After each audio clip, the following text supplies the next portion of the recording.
pelos prados e campinas verdejantes eu vou. É o Senhor que me leva a descansar junto às fontes de águas puras, repousantes eu vou. Minhas forças o Senhor vai animar. Toda a igreja bem bonita. Tu és, Senhor, o meu pastor, por isso nada em minha vida faltará. Tu és, Senhor, o meu pastor, por isso nada em minha vida faltará.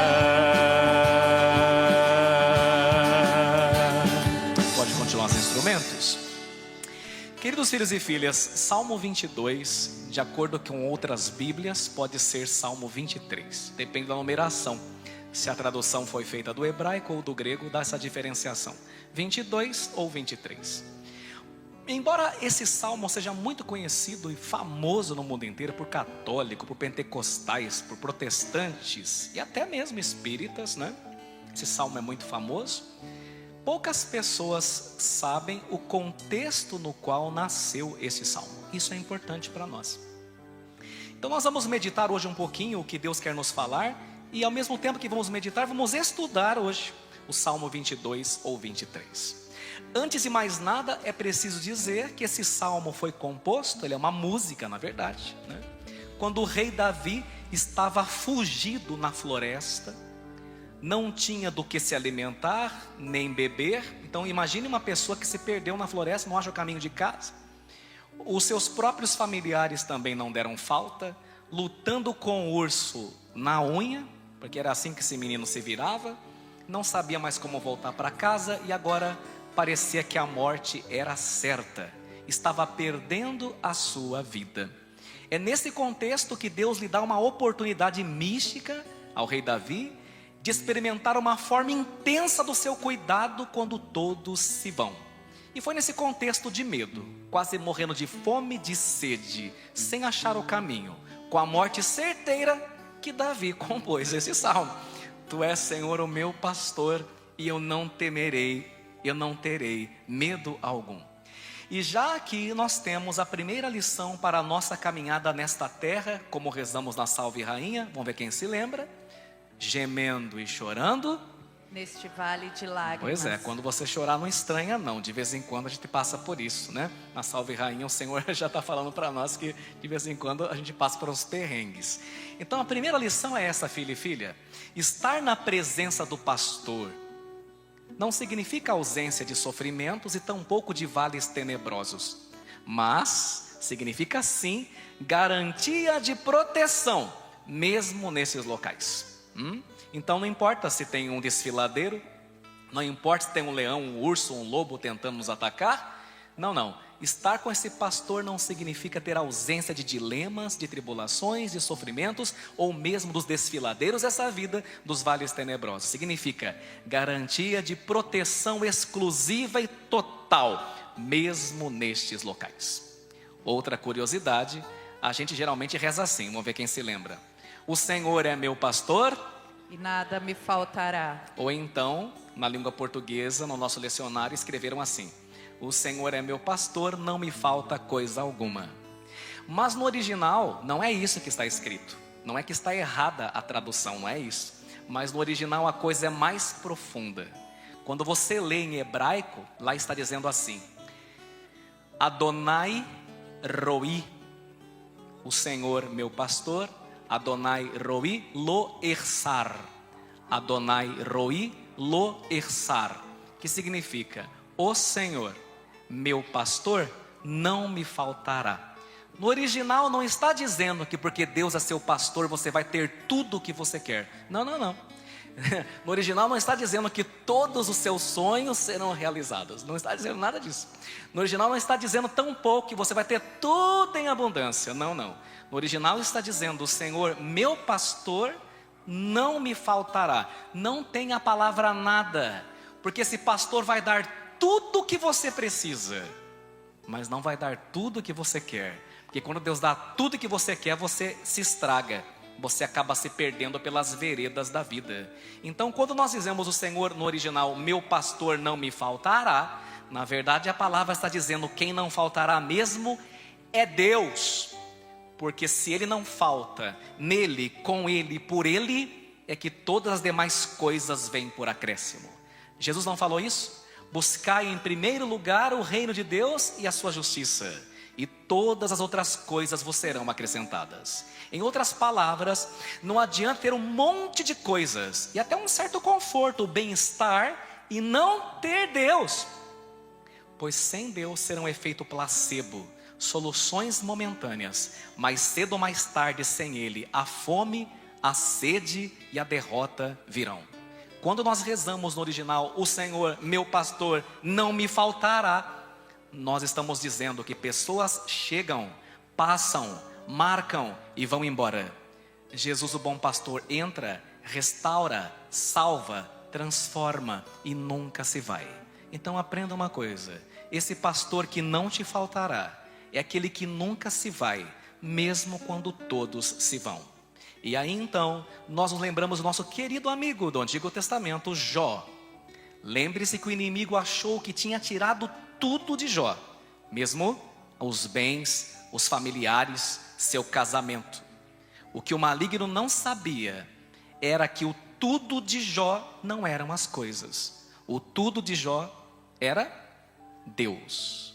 Quando Deus for o seu tudo, você nunca vai perder nada de verdade, porque você perde momentaneamente, mas Deus te restitui 7 vezes mais. Por isso a palavra nos diz assim: coloca no Senhor as tuas delícias, e Ele te dará o que pedir o teu coração. Enquanto Deus não for o que você busca, você pode ter um monte de coisas. Você pode ter bens, você pode ter pessoas, e mesmo assim você vai experimentar fome e sede. Porque quem não te faltará, quem não pode te faltar, não é arroz e feijão. Quem não pode te faltar é Deus. Porque quando Deus não te falta, o resto vem como consequência. E aí sim, estou dizendo que a tradução não está errada. O Senhor é meu pastor e nada me faltará. É verdade, não faltará mesmo. Mas desde que você entenda que quem não pode faltar, como no original, é Deus e não as coisas. Se você tem Deus, pode ser até que falte comida, mas você está em paz, que você sabe que mais cedo ou mais tarde o seu Deus proverá. Segundo ensinamento, fale com o Padre: pelos prados e campinas verdejantes. Pelos prados e campinas verdejantes. Ele me leva a descansar.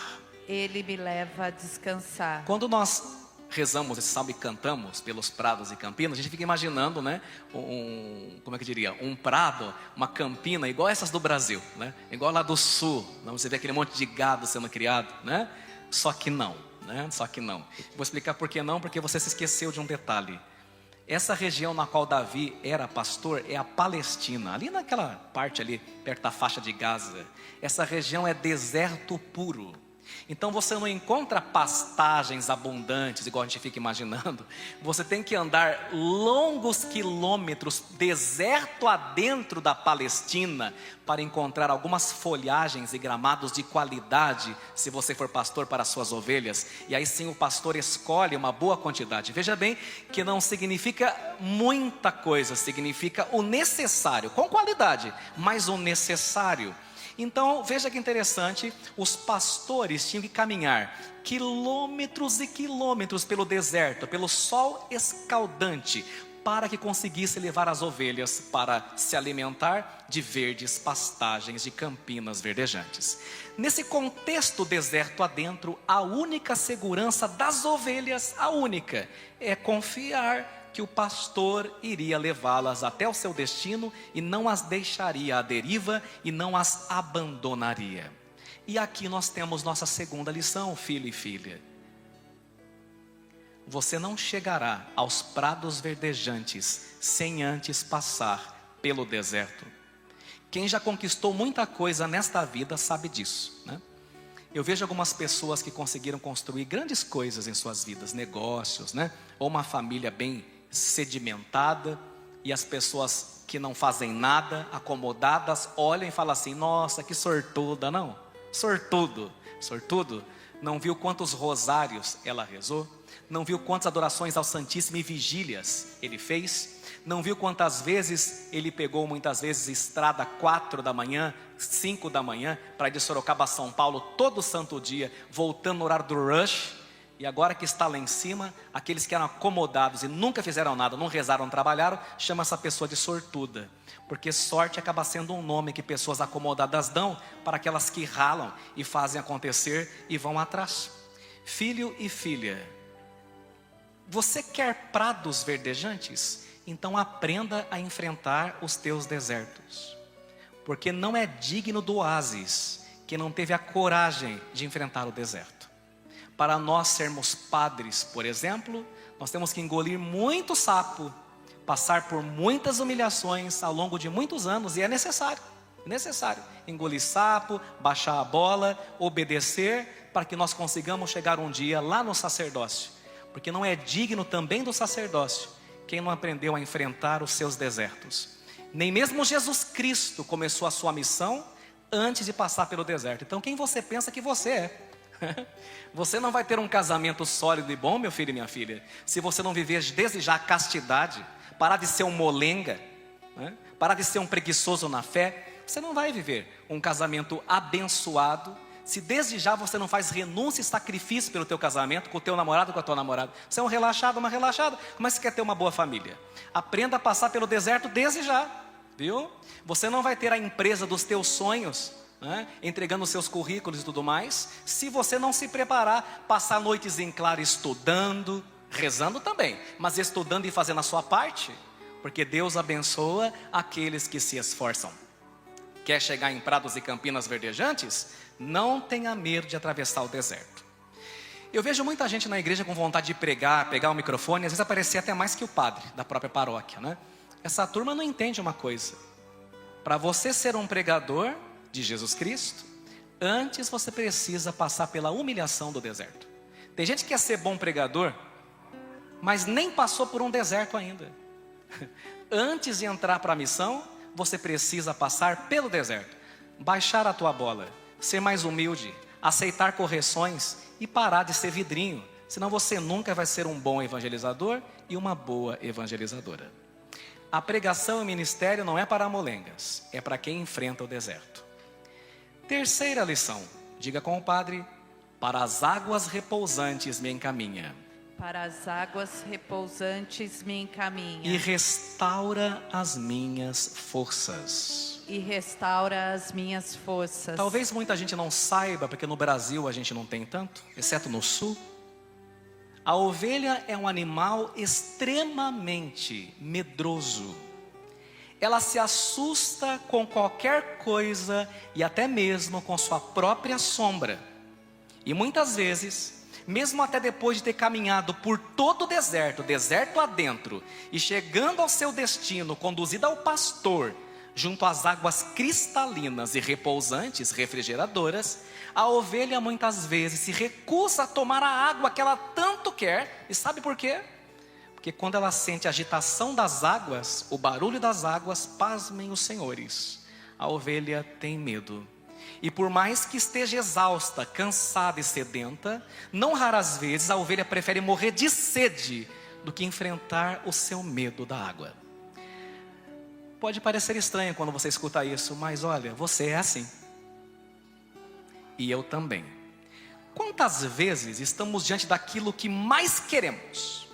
Quantas vezes estamos diante daquilo que nós mais pedimos a Deus em terços e novenas, e finalmente chegou aquilo que você tanto pediu, e quando chega você trava, e quando chega você tem medo, e quando você chega você não se sente capaz. Sabe por quê? Porque qualquer coisa nos assusta. Pediu tanto um filho, agora vai ser pai, e treme na base. Pediu tanto aquele trabalho para ser aprovado. Foi aprovado em primeiro ou segundo lugar. E agora que vai começar, está pensando se vai ou não. Porque pensa no fundo, eu acho que eu não sou capaz. Se Deus te deu, Deus te capacitará. Se Deus fez com que você fosse pai, você vai ser o pai que Deus vai fazer de você. Você que é mãe e tem medo, você que tem medo do seu casamento, que você acabou de começar agora, está com medo de entrar dentro desse casamento. Se você já discerniu, já rezou, já faz anos, é Deus que está te dando. Então meu filho e minha filha, não trava diante daquilo que você mais quer. Quantos de vocês travaram diante daquilo que vocês mais querem? Não deixe que o medo te trave e te impeça de tomar posse daquilo que Deus já te deu. E quer saber? Os momentos mais intensos da nossa vida não são contados pelas vezes que a gente respira. É pelas vezes que a gente perde o ar. De medo, de emoção. A vida quando ela parece um tobogã. Por exemplo, o padre, a primeira missa. E geralmente a primeira missa do padre é com outros padres. A gente treme na base, mas a gente vai.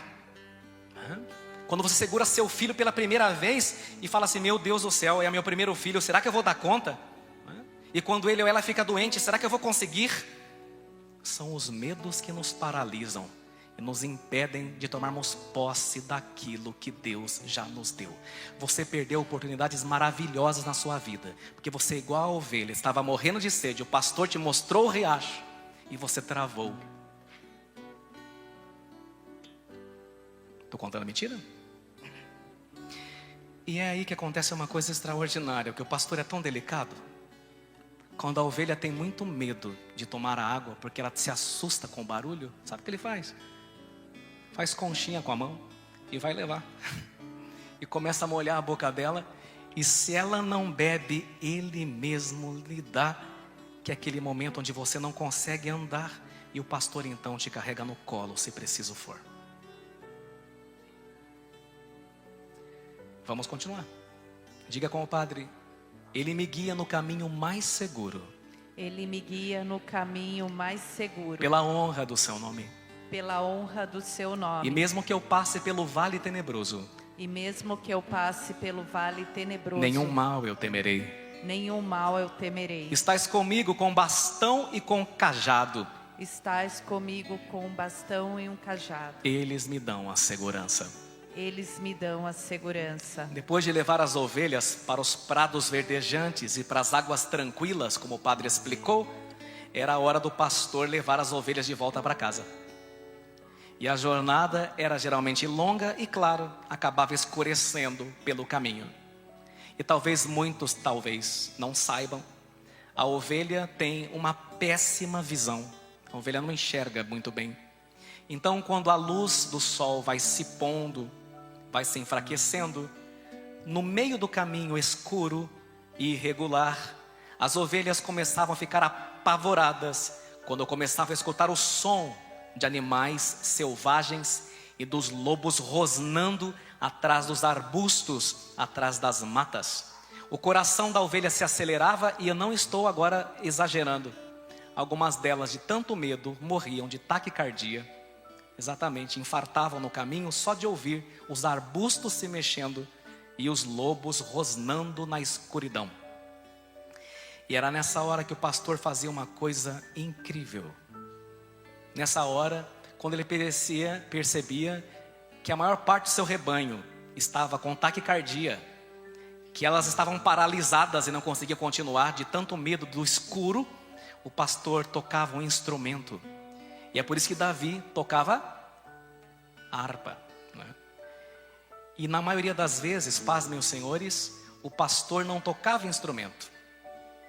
Na maioria das vezes o pastor começava a cantar para as ovelhas. E aconteceu uma coisa mágica. Quando ele ia cantando pelo caminho, veja que é uma escuridão, não tinha luz. Tinha um facho de luz que era lâmpada, né, de óleo. Quando ele ia cantando pelo caminho até chegar ao aprisco, acontecia dois fenômenos. O primeiro, o coração da ovelha desacelerava, porque ela conhecia a voz do seu pastor. E o segundo, lembra que as ovelhas são cegas, à noite principalmente? Escutando o seu pastor cantar pelo som, elas sabiam qual era a direção pelo som da música que o seu pastor cantava para ela. Por isso não estranhe se algum dia você sentir, no momento de angústia, Jesus cantar para você. Porque se for preciso, Ele cantará, como uma boa mãe faz com seu filho que tem medo do escuro e lhe canta uma canção de ninar à noite, de tanto que o Senhor te ama. Não estranhe se o Senhor de repente começar a cantar para você. Próxima lição, diga comigo. Aliás, essa parte, né, que é tão bonita, eu vou pedir até para a gente cantar essa parte, olha. Bem à frente do inimigo, confiante eu vou.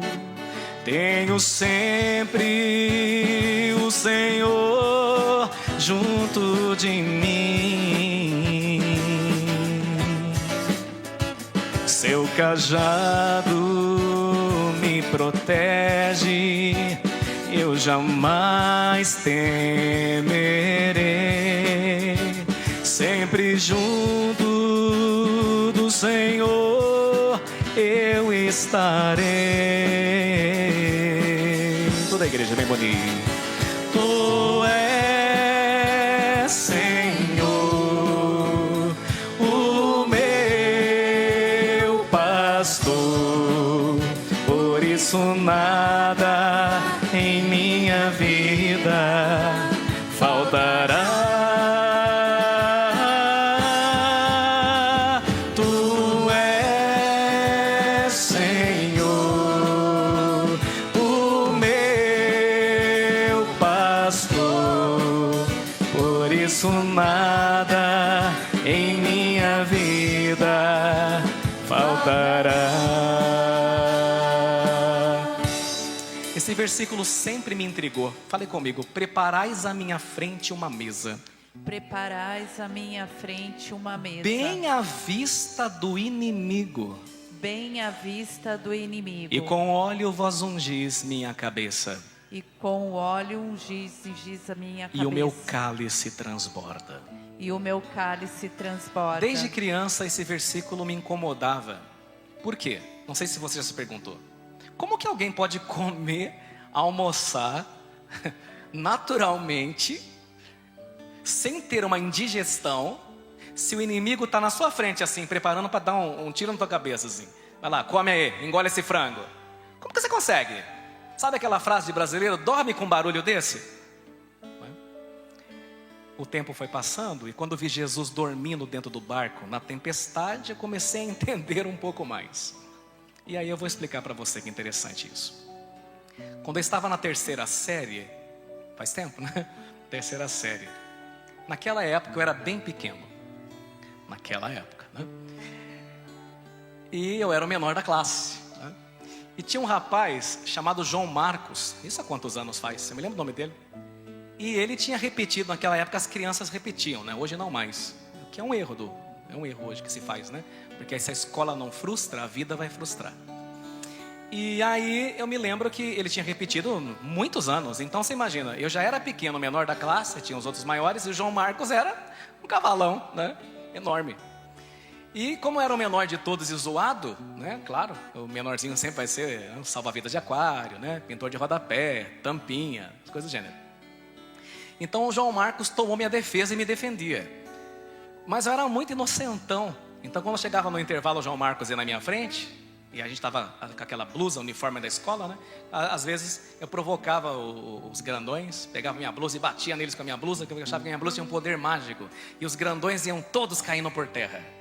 Eu achava que eu que era o poderoso. E aí eu enfrentava baixinho, parecia um galo garnizé, né? Estufava o peitinho no intervalo. Só que um dia o bendito do João Marcos não foi. E eu, inocentão, achei que meus superpoderes continuavam. Então eu cheguei lá enfrentando os grandões. Aí um grandalhão, me lembro até hoje, me pegou pelo pescoço, subiu a mim com uma mão só, assim ó. Falei, nossa, que desaforo, podia ser com as duas pelo menos. Subiu com uma mão só.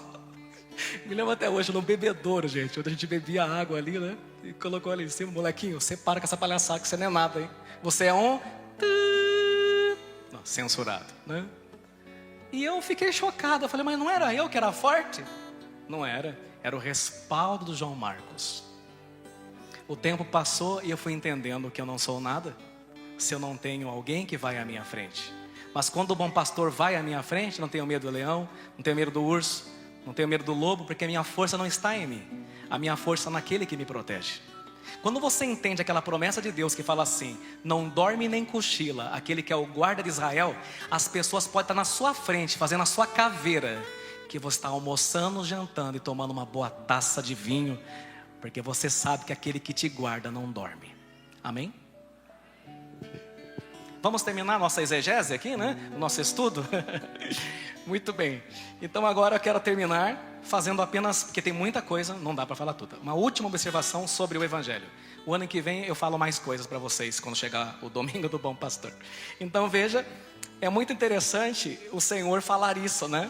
Olha que bonito quando ele diz assim, as minhas ovelhas escutam a minha voz, e elas me conhecem, mas elas não ouvem a voz de um estranho, pelo contrário, elas fogem do estranho. Lembra quando nós dizíamos que quando está escuro o pastor canta para elas e por isso elas conhecem a sua voz? Então aqui eu quero contar uma coisa para vocês bem assim da vida, né? No dia a dia. Quando minha mãe, meu pai e eu moramos no Cortiço, as casas eram dezenas de casas, numa fazendinha que um senhor de idade tinha transformado num vilarejo.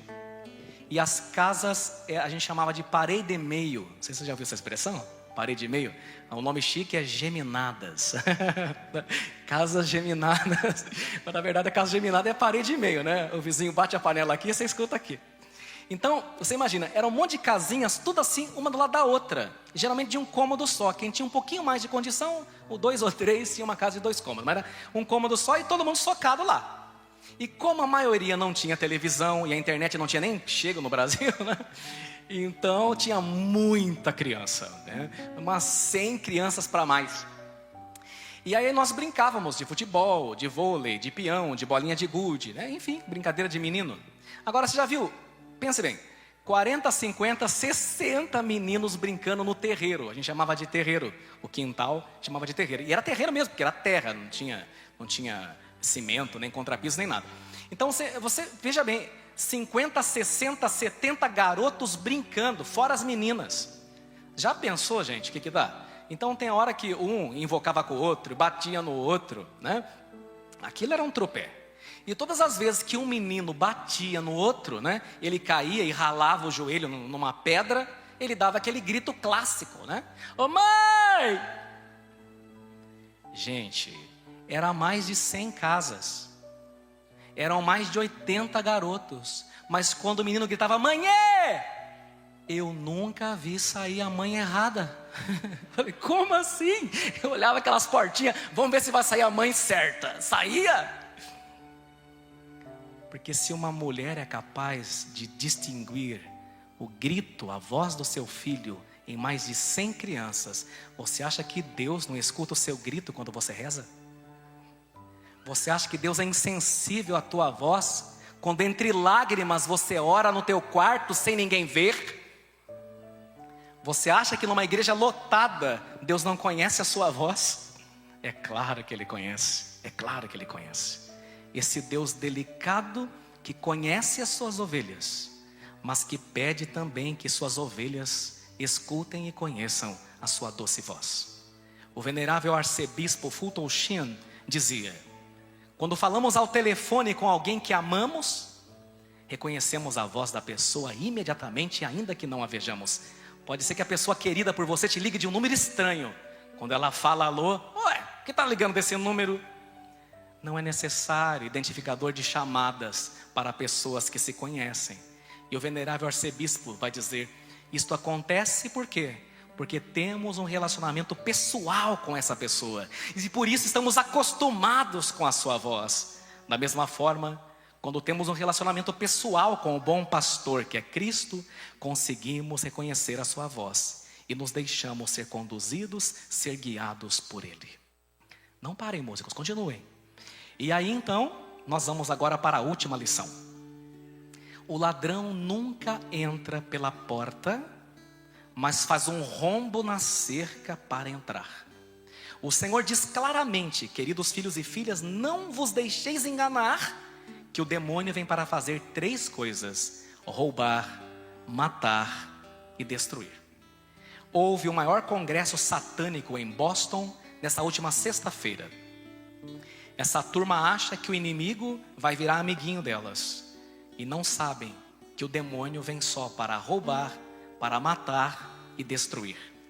Por isso São Pedro disse na segunda leitura de hoje: andáveis como ovelhas desgarradas, mas agora voltastes àquele que é o pastor e guarda de vossas vidas.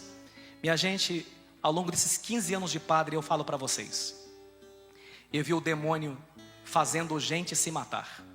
Infelizmente, alguns deles eu não consegui evitar. Eu vi o demônio tirando a saúde, destruindo o casamento de muita gente. Eu vi o demônio roubando filhos e seus lares.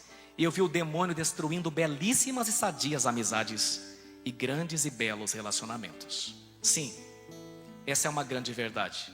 O maligno vem para roubar, matar e destruir.